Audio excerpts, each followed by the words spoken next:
বন্ধুগণ, কয়েকটি জেমসের সাথে আপনাদেরকে পরিচয় করিয়ে দিই। এই যে প্রথমে যে জেমসটি দেখতে পাচ্ছেন, এটি মূলত পান্না। এটি খুব হাই কোয়ালিটির একটি পান্না, ব্রাজিলি পান্না। ব্রাজিলে এটার প্রোডাকশন হয়ে থাকে। সেকেন্ডলি যাচ্ছি লাল কালারের যে জেমটি দেখতে পাচ্ছেন, এটি হচ্ছে রক্তপ্রবাল।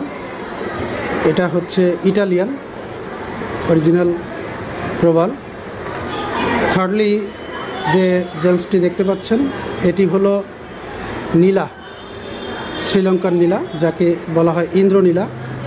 এটি খুব একটি মূল্যবান জেম। পরবর্তীতে আসি মুক্তা। এটি বার্মিস হাই কোয়ালিটির গোল্ডেন মুক্তা।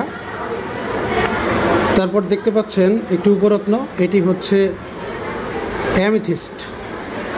শনির প্রতিকার হিসেবে, বিকল্প রত্ন হিসেবে অ্যামেথিস্টের ব্যবহার করা হয়ে থাকে, অর্থাৎ নীলার বিকল্প রত্ন এটি। এটি উপরত্ন হলেও কাজে এবং মানে কিন্তু খুব ভালো। ওকে, থ্যাংক ইউ ভেরি মাচ।